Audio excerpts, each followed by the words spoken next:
జై Hind dear friends, మనకు central లో స్పోర్ట్స్ సర్టిఫికేట్ ఉన్న వాళ్ళకి ఆసాం రైఫిల్ లో జనరల్ డ్యూటీ నోటిఫికేషన్ అయితే విడుదల కావడం జరిగింది. ఇందులో మేల్ మరియు ఫీమేల్ అందరూ అర్హులే అన్నమాట.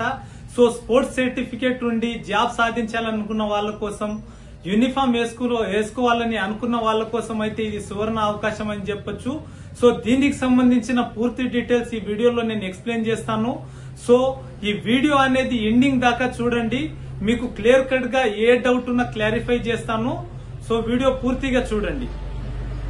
ఈ నోటిఫికేషన్ కి సంబంధించి పూర్తి వివరాల్లోకి మనం వెళ్ళినట్లయితే, ఇది Assam rifle meritorious sports persons recruitment rally అన్నమాట. 2025 కి సంబంధించింది.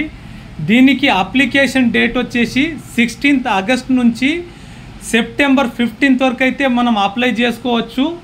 దీనికి మేల్ మరియు ఫీమేల్ అందరూ ఎలిజిబుల్ అనమాట. దీని వేకెన్సీస్ వచ్చేసి 69 వేకెన్సీస్ అయితే ఇవ్వడం జరిగింది. అయితే ఇది rifle man, rifle women general డ్యూటీకి సంబంధించిన నోటిఫికేషన్. అదేవిధంగా ఏ స్పోర్ట్స్ వాళ్ళు దీనికి ఎలిజిబుల్ అవుతారని చూసినట్లయితే ఇక్కడ లిస్ట్ ఇవ్వడం జరిగింది. అందులో వచ్చేసి boxing, football, shooting, taekwondo, karate, sepak takraw, fencing, badminton, pencak silat, athletics, ఈ అన్ని విభాగాల్లో మేల్ మరియు ఫీమేల్కి సంబంధించిన వేకెన్సీస్ అయితే ఇవ్వడం జరిగింది. సో ఇందులో మేల్కి అయితే 30 వేకెన్సీస్ ఉన్నాయి, అదేవిధంగా ఫీమేల్కి అయితే 39 వేకెన్సీస్ ఉన్నాయి. మొత్తం కలిపి 69 వేకెన్సీస్ అయితే ఇవ్వడం జరిగింది.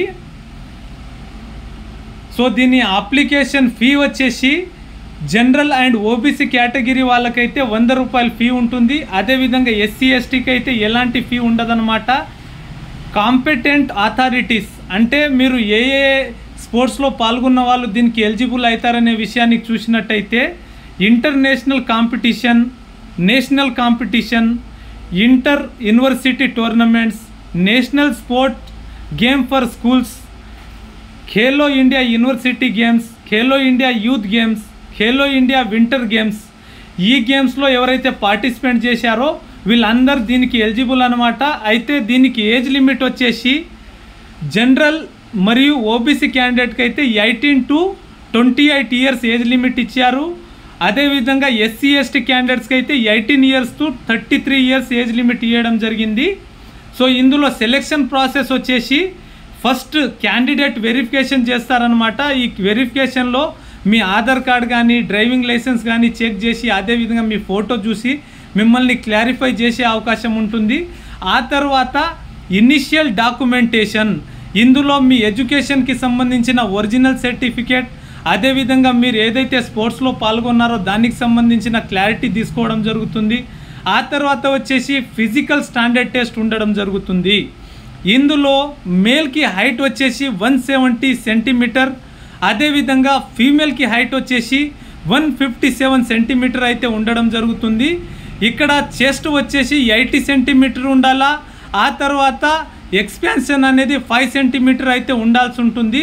ఇది కేవలం మెన్కి అయితే ఎక్స్పాన్షన్ ఉంటుంది, ఫీమేల్కి ఎలాంటి టెస్ట్ అనేది ఉండదన్నమాట.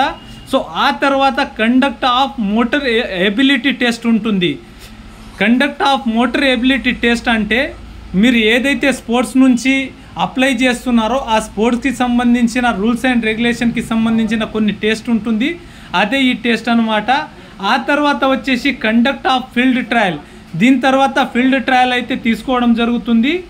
ఇది అయిపోయిన తర్వాత లాస్ట్లో మెడికల్ టెస్ట్ అనేది ఉండడం జరుగుతుందన్నమాట. ఈ మెడికల్లో టెస్ట్లో ముఖ్యంగా ఐసెట్ని అయితే చూడడం జరుగుతుంది. ఈ ఐసెట్లో ఒక కన్ను 6/6, ఇంకో కన్ను 6/9 ఉంటే మీరు ఎలిజిబుల్ అవుతారు. స్పెక్ట్స్ ఉంటే అయితే నాట్ ఎలిజిబుల్ అనమాట. అదేవిధంగా కలర్ విజన్ విషయానికి వస్తే CP3 గ్రేడ్ ఉంటే మీరు సెలెక్ట్ అవుతారు. సో ఇదన్నమాట దీనికి సంబంధించిన ప్రాసెస్. ఈ నోటిఫికేషన్కి సంబంధించి మీకు ఎలాంటి సందేహం ఉన్నా వెంటనే కామెంట్ బాక్స్లో మెసేజ్ చేయండి. మేము మీకు రిప్లై ఇచ్చి మీ డౌట్ని క్లారిఫై చేసే ప్రయత్నం చేస్తాము. అదేవిధంగా మీకు ఈ వీడియో నచ్చినట్లయితే వెంటనే మా యూట్యూబ్ ఛానల్ని సబ్స్క్రైబ్ చేయండి, లైక్ చేయండి, షేర్ చేసి మీ మిత్రులకు కూడా పంచండి. సో మీకు మరిన్ని మంచి వీడియో అప్డేట్ చేస్తూ ఉంటాము. So thank you so much. జై హింద్, జై భారత్, వందే మాతరం.